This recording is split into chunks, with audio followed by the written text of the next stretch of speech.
Hello everybody. In the last video, we have seen what is meant by segmentation, why we go for segmentation. Then we have started with understanding what are the different approaches for segmentation. So that was one discontinuity based approach and one more was similarity based approaches. There we started with understanding the discontinuity based approach. Here in discontinuity based approaches, we have three discontinuity points to be detected. That is identification of a point, identification of a line and identification of edges in an image.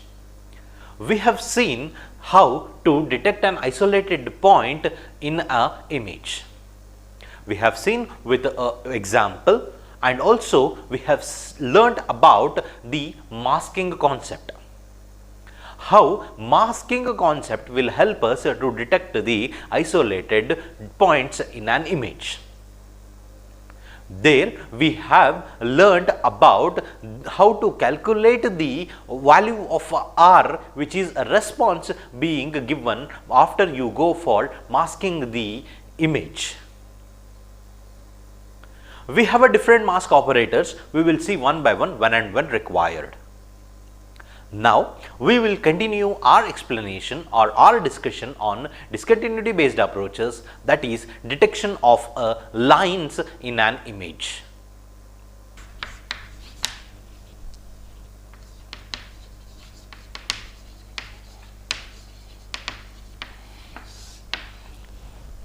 For detecting a line, we have four masks.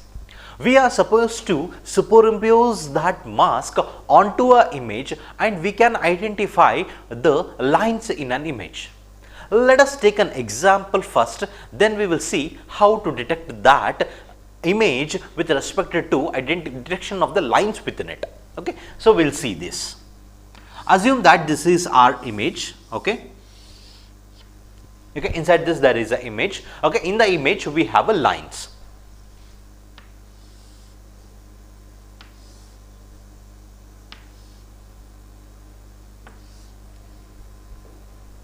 Good enough? Okay, so you have an image and you have a lines within this image. You need to detect these lines which are inside the image.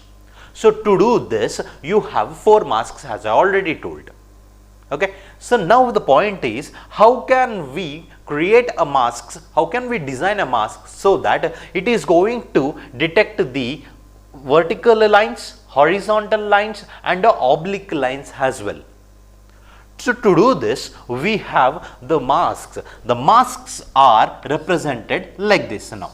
Suppose if you have been interested to identify the horizontal lines in an image, for that you have this one. We will use a mask of a size 3 cross 3 only. Okay, so we will use a mask of 3 cross 3 and what are its coefficients we will see now.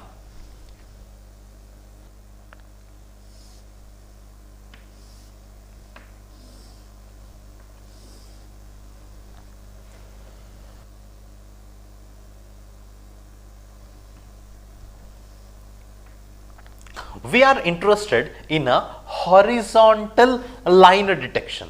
Okay, so that means we will make sure that the center part in a mask, let it be filled with the positive values and others with the negative values. First we will remove off the not required part, like yes. I am going to select those pixels which are straight in line and they should be one beside the other. They should be neighbors. How they should be neighbors? They should be neighbors in this direction. Now it's minus 1, minus 1, minus 1, it is minus 3 and minus 3, it comes out to be minus 6. As I already told you, we will balance the masks. So by using the coefficients as 2, 2 and 2. This is one mask which will help me to identify the horizontal lines in an image. Next we will see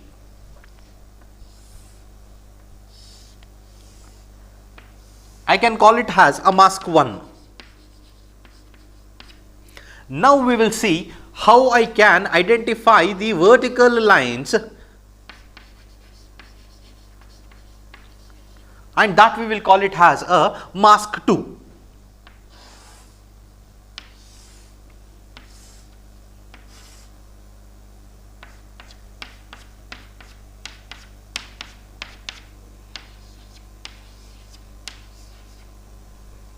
So this mask will help me to identify any vertical lines in an image.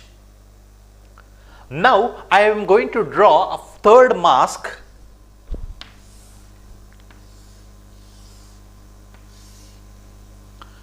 with plus 45 degree inclined lines, that is oblique lines. If you want to detect, then that situations you can go for such type of a masks. We will see that how it looks like now.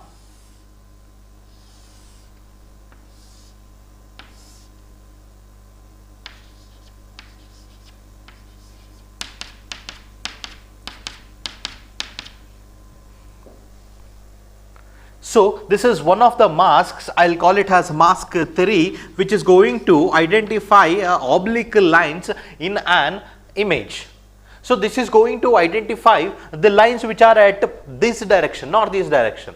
Okay, you might find masks which might be in the opposite directions as well. For that, we have a fourth mask here.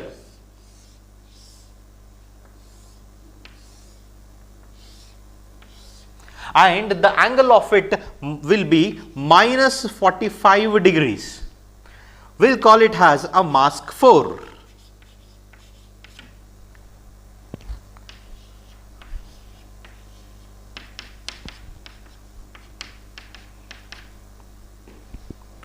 So using these 4 masks, we can detect lines which are there in an image. Instead of taking the entire image and identifying where that these concepts can be applied, instead we will take a small example and we will try to superimpose these masks onto the image and identify what type of a line is being present over there. Okay, so now we will do this.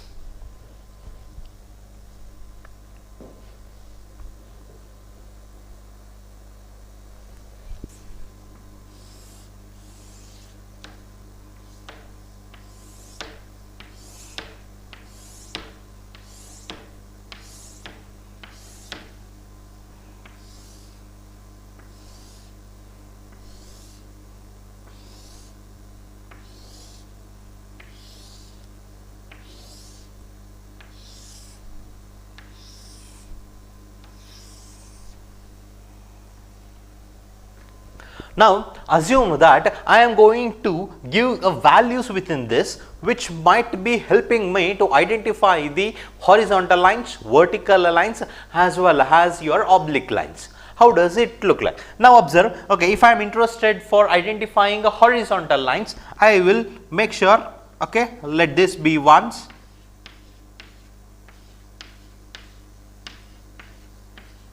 Okay, so now you observe that there is a line here, okay, the ones which I have represented, there is a line here, but that line is in a horizontal direction, which will help me in a further discussions.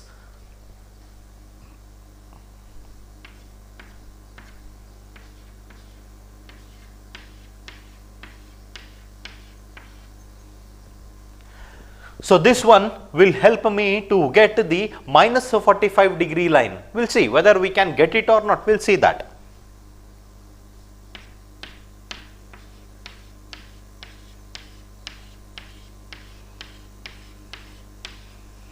So this one will help me to get the vertical lines.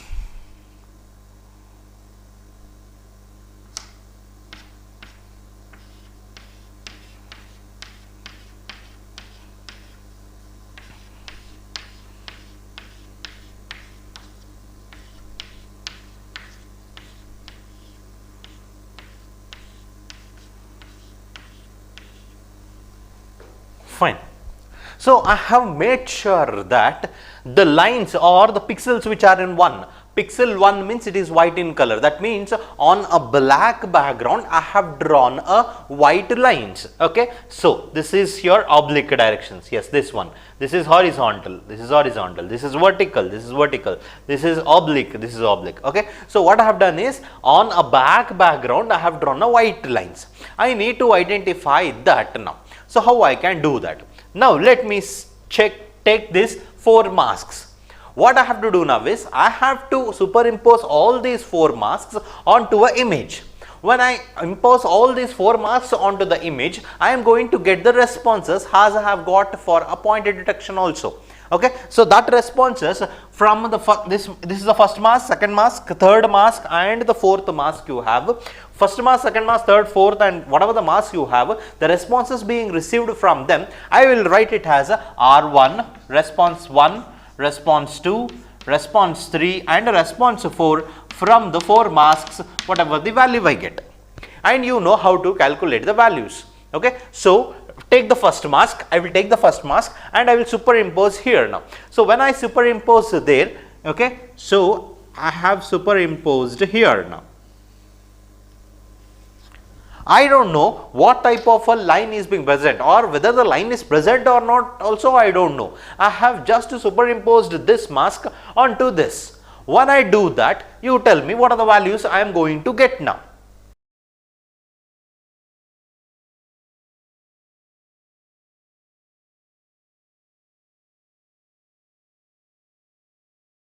So it is minus 1, minus 1 into 1 is minus 1, minus 1 into 0, minus 0, minus 1 into 0, 0, 0 plus 0 plus minus 1, it is minus 1.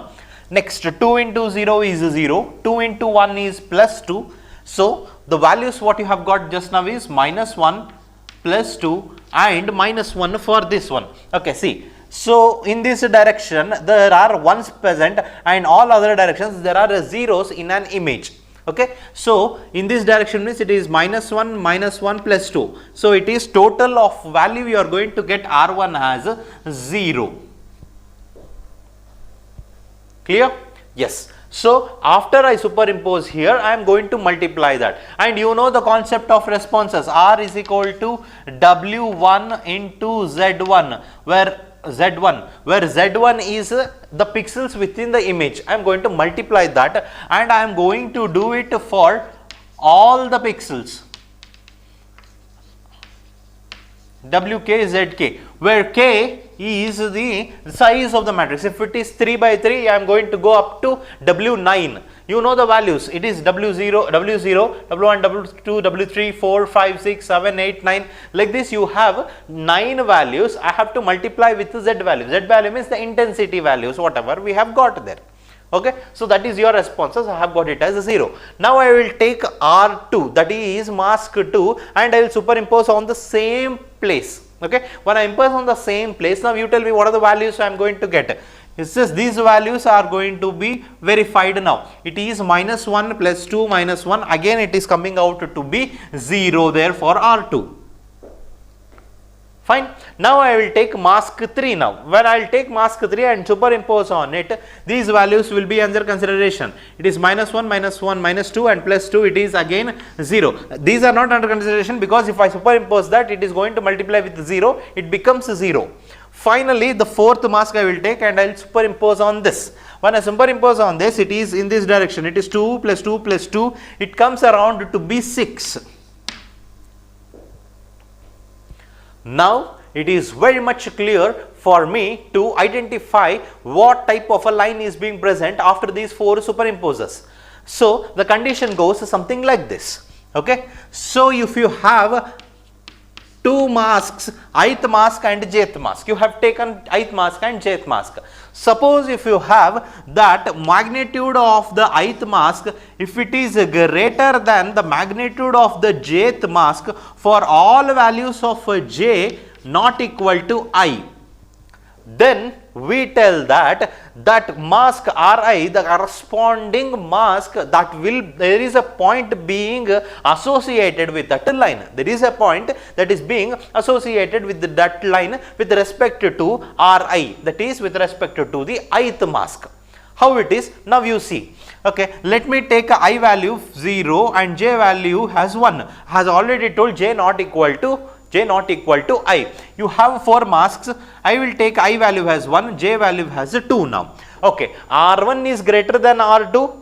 No, R1 is not greater than R2. That means R1 cannot be a part of the point pixel. Okay, so there is no any point in R1 that is going to get associated with the line. No, it is not. Now change the value of R. Let j become 3 now. R1 is greater than R3? No. So R1 cannot be there. R1 is greater than R1 is greater than R4? Yes, R1 is greater than R4. That means at one point might be there. Now I will do the same thing for I will take it as 4, j I will take it as 1 now. Okay, so for all the j values this should be greater. Okay, so before when I consider the I value has 1 and j value has 2, no, the first condition itself became false. Then I changed, I became 2, let j will be 1. R2 is greater than R1? No, again false. 3, j is 1. R3 is greater than R1? False. I will take with I4 and j I will start with 1. R4 is greater than R1? Yes.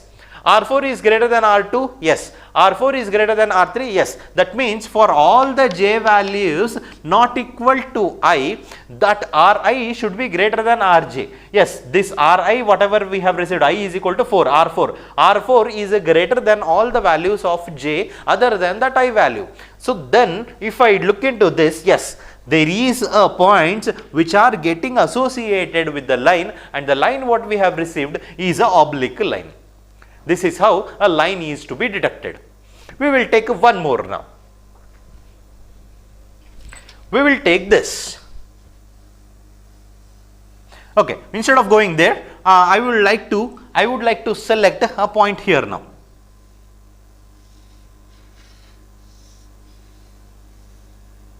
Okay, so this part I will draw it in a bigger way, that will be helpful for analysis for you.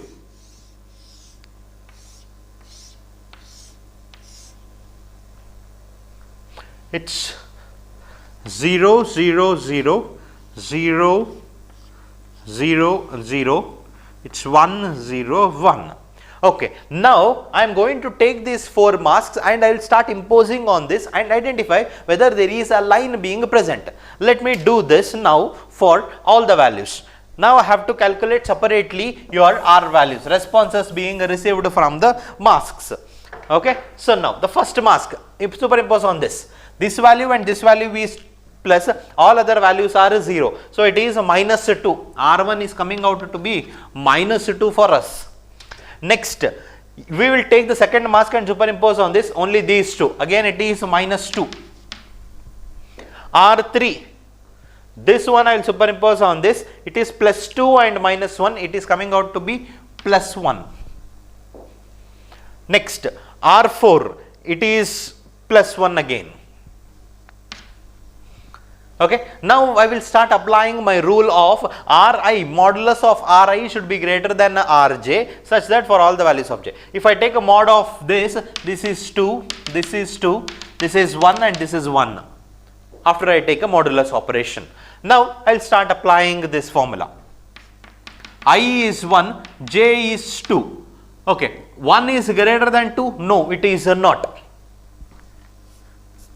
I is 2, j is 1. 2 is greater than 2? No. I is 3, j is 1. Yes, 1 is greater than 2? False. 1 is greater than 2? False. That means the masks, all the 4 masks, if I place it over here, I am not getting a pixels that will get associated with a line. See, can you form a line with these 2 pixels? No, there is one more 0 here. There is a dot, a point pixel and a point pixel. In between this there is a dark. You cannot form a line. If you want to form a line, the pixels should be continuous to look like a line for you. So in these conditions, if there is a failure, that means there is no availability of the lines even though there are pixels. Okay. Now further, if I move the line on the other side, okay, my values will look something like this. One more example.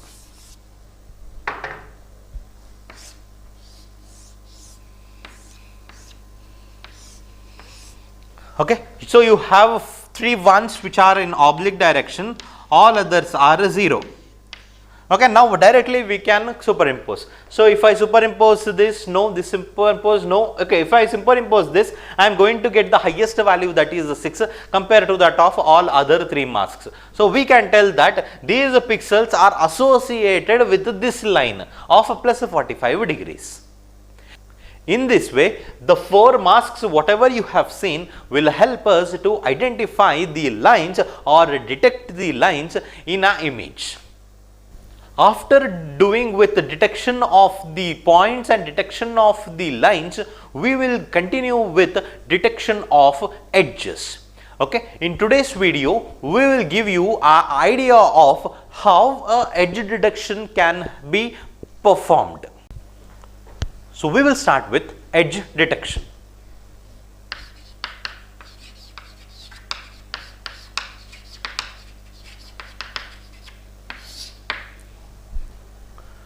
So in order to understand edge detection, you should know that on what basis we can tell that there is existing of an edge. Yes, there exists an edge. How we can do that? Okay. Now, if there is any sudden change, or that should be a significant change in intensity of the pixel values, we will tell that yes, there is an edge between the 2 regions. And this usually happens between the 2 boundaries of an image. Okay. So now, how it looks like? You can take an example here now. You are able to see a mug, and a mug's edge is being detected. Yeah. Okay. So what you observe is, in this mug, whatever you are observing is the mug is of one color and the background is of the other color. Correct? Suppose if I start transiting from the background to the mug, what happens is there is a sudden change, there is a significant change in the intensity of the mug here. What happens is, if from the gray it is moving towards the different direction, from the one intensity level it is moving to a higher intensity level. So it is very much clear that there exists an edge between the foreground as well as the background here. Okay. So I can detect the edge of the mug here. So there you can see there is a handle for the mug. Okay. So you observe from the background, and from the background you are able to see through the handle there is a background clearly been observed. So what you can do is, the background is of different intensity, whereas the handle which is on the foreground is of different intensity. So when there is a sudden change or a significant change, then we can tell that there exists an edge there. On that basis, an edge is being detected, and that also I have put over there.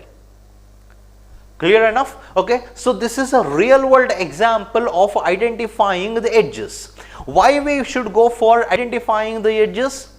Simple. Suppose if you are interested to know what is the shape of the image, what is the shape of the object which is there inside the image, we can go for edge detection. For example, on an image, if you have been put an apple, okay, there are lots of fruits here, and also the edges is being detected from that image. So you can see what is the shape of an apple, what is the shape of the other fruits which have been put over there. In this way, this is the main reason why we go for edge detection.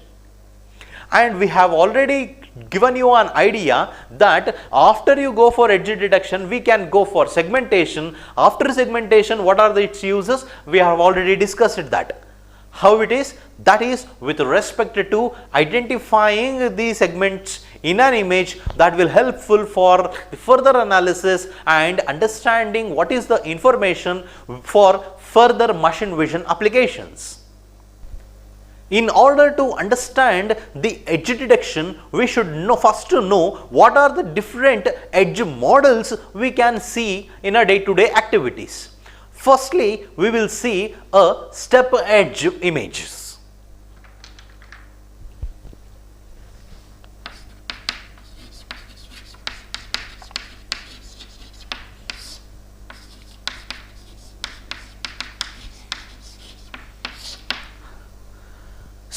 how is this step edge image look like for us? Have a look over this example now.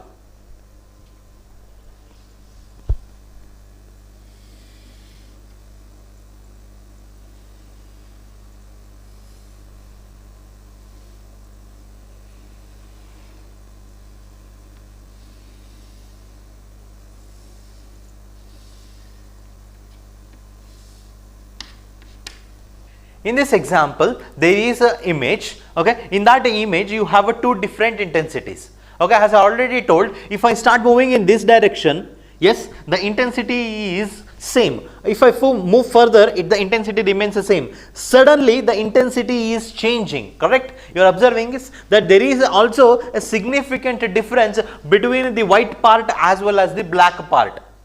So now, if I started drawing the intensity profile of this image, how does it look like? Observe now. Okay, so I am going to draw the intensity profile of this image. Okay, so dark represents for us the 0, the white color represents 1 in nature. Okay, so now observe. Yes, it is a dark, the intensity level. It's dark.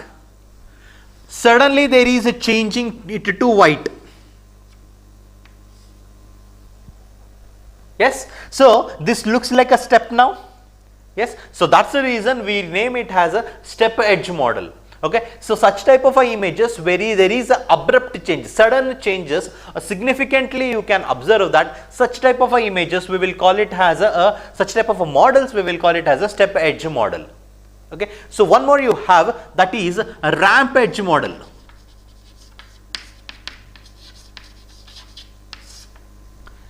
So to understand this ramp edge model, we will take this example.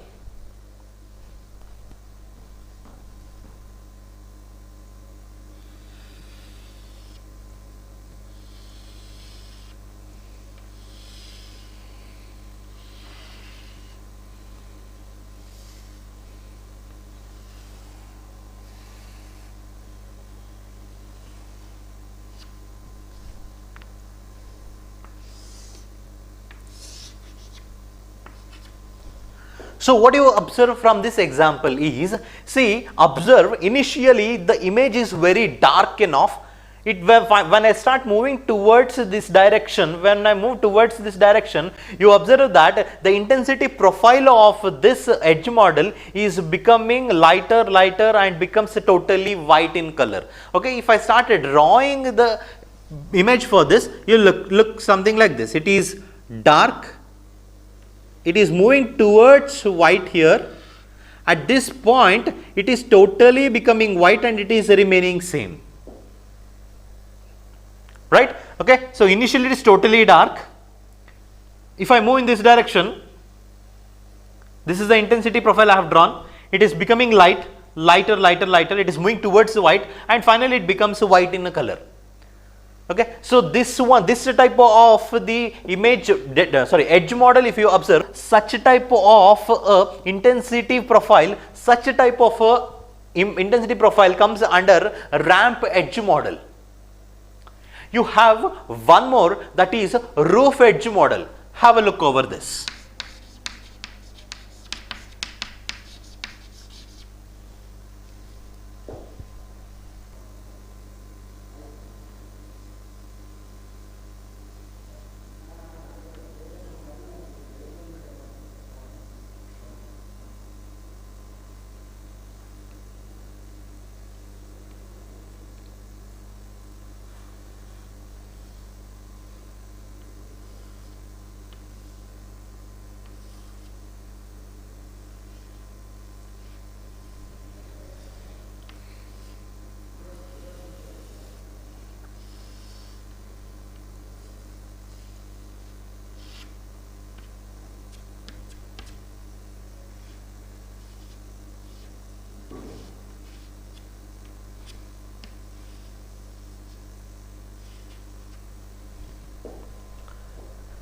You observe this example. You observe this example now for a roof edge.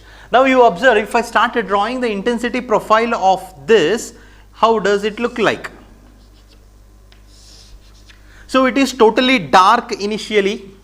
Yes, after it is dark, it is when I move towards the right, you observe that it is becoming slightly white, it becomes totally white. Then after that, again if I move towards the right, it is becoming darker. If I started drawing the intensity profile of it, it looks something like this. It becomes totally white. After it becomes totally white, and further it is moving towards the dark region. So such a type of the intensity profile, if you observe, that will come under a roof edge model. So these are the three different edge models you have with respect to understanding the edge detections. So after we have clear with these roof models, it will be clearly understanding for us to how to go for edge detection. So for that, we will take one example and we will start drawing its intensity levels, and we will draw its derivatives now.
It's not actually the straight lines, it's actually a straight lines to be drawn. So I have just drawn it in a rough way. Okay, so your concentration should be that I have two profiles I have taken here, two type of images. Okay, in the two images you have the dark part, the lighter part, and again the dark part. The other way around we have taken, first we will see the light part, then we have a dark part of the image, and finally you have a light part of the image.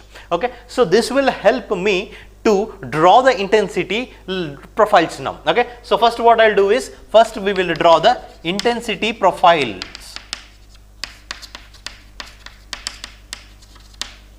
So for this, if I started drawing the intensity profile, how does it look like? Have a look here. So now it is darker, it becomes light, and again it is moving towards the dark region. So this is the intensity profile of this.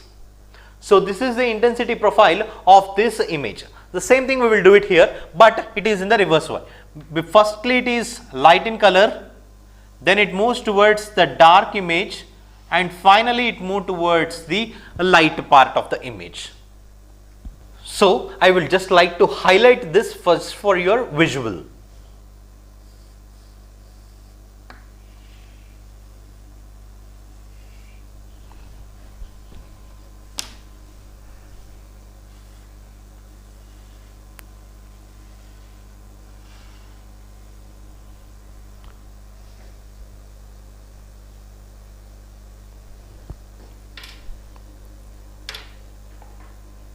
Hope it's clearly visible to you now.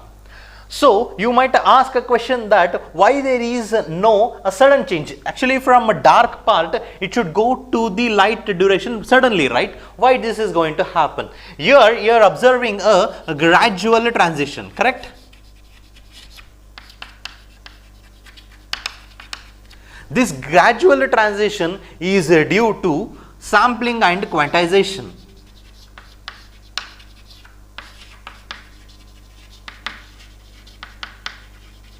You might have seen the image of a sampling and quantization. Okay, so there is a gradual change here. So that one we have represented here now. Okay, so we have drawn the intensity profile of this image and we have drawn the intensity profile of the second image as well. Suppose if we apply the derivatives for the first image as well as the second image, how does it look like? Okay, so you have two derivatives, namely the first derivative as well as the second derivative for the two for such type of images. Okay, first we will show you how to draw the first derivatives. How does the first derivative look like? Then we will go for how does the second derivative look like for you. The first derivative of this intensity profile looks something like this. Okay, now observe this. I am going to take a darker chalk for your representation. So it is something like this. Okay, the profile is moving positive. This also moves positive. The profile moving towards the negative.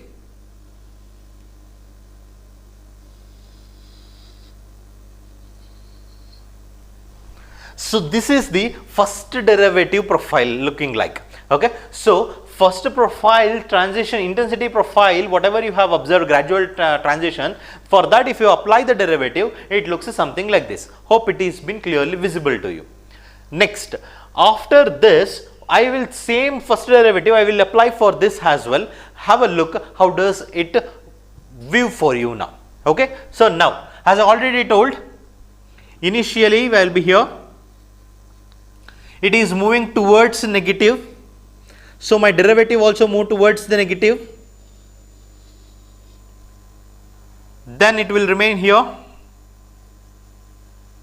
My derivative, my intensity profile is moving positive. So my first derivative also move towards the positive. And this is how the first derivative will look like. Okay, so based on the first derivative operations, we will get such type of intensity profile. Good enough? Suppose if I apply the second derivative for the same intensity value, how does it look like? If I apply the second derivative for this intensity level, it looks something like this now.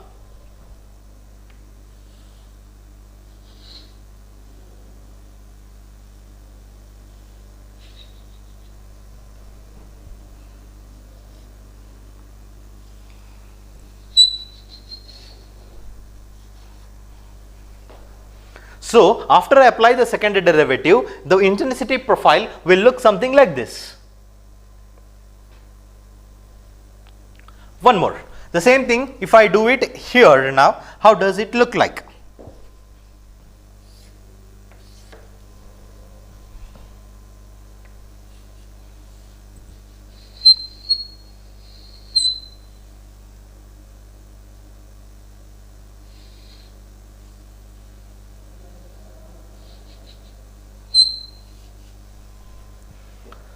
The second derivative for such type of intensity profile will look something like this. So the first derivatives and the second derivatives, whatever we have received, we will see that in depth once we start with edge detection. This idea is important to you for understanding the edge detection. So after we have drawn the first derivative, find the second derivative for both the images, we will analyze this. The first derivative says that the first derivative is positive for the leading edge of the intensity and it is negative for the falling edge of the intensity. Same thing we will see it here. Yes, the first derivative is negative for the falling edge of the intensity and it is positive for the rising edge of the intensity. This is being inferred when you go for first derivative. So from first derivatives you can tell that, okay, if my first derivative is positive, that means the intensity profile, if you draw it for that image, there will be a positive edge or a leading edge. Suppose if in the first derivative you have a negative value, we can tell that the intensity profile, whatever we have drawn, that has a falling edge there. From the second derivative, what we can infer is, from the second derivative we can infer that For the dark edges it is positive, for the lighter edges it is negative. Observe here. For the lighter edges it is negative, for the darker edges it is positive. So, from the second derivatives, we infer that if my second derivative says that I am positive, that means it is positive value, that means the image is dark enough. Suppose the second derivative is negative, the image is light in color there. So, in this way, these first derivative and the second derivative infers us to tell that what type of the intensity profile is there and what type of image is there. With respect to dark and lighter part, you can go for second derivative. For understanding the intensity profiles, you can go for the first derivative. You have one more important concept here, that is zero crossing with respect to second derivative. So, you observe there is a zero crossing here between positive and negative.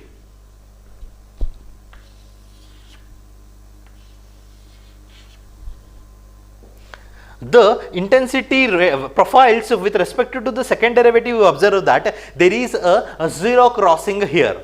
What is meant by zero crossing? What does it help us to infer from this? This zero crossing will help us to identify the change of the intensity level, gradual transitions. You can, if you want to observe, you can observe it from your zero crossing. I meant to say is, if there is a zero crossing, you can tell that okay, the image is moving from dark towards the lighter part from the zero crossing. So, suppose if you observe a zero crossing here, it is moving from light towards the dark. So, this zero crossing will help the users to tell that what type of image gradual transitions are happening, whether the transition is happening from a darker to a brighter part or from a brighter part to a darker part of this. So, from this first derivatives and second derivatives, we will go for edge detection. So, before I start actual edge detection, we should understand one important term called as a gradient.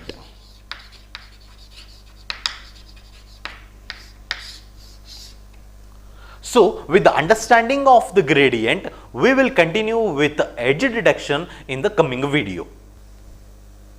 Till then, thank you.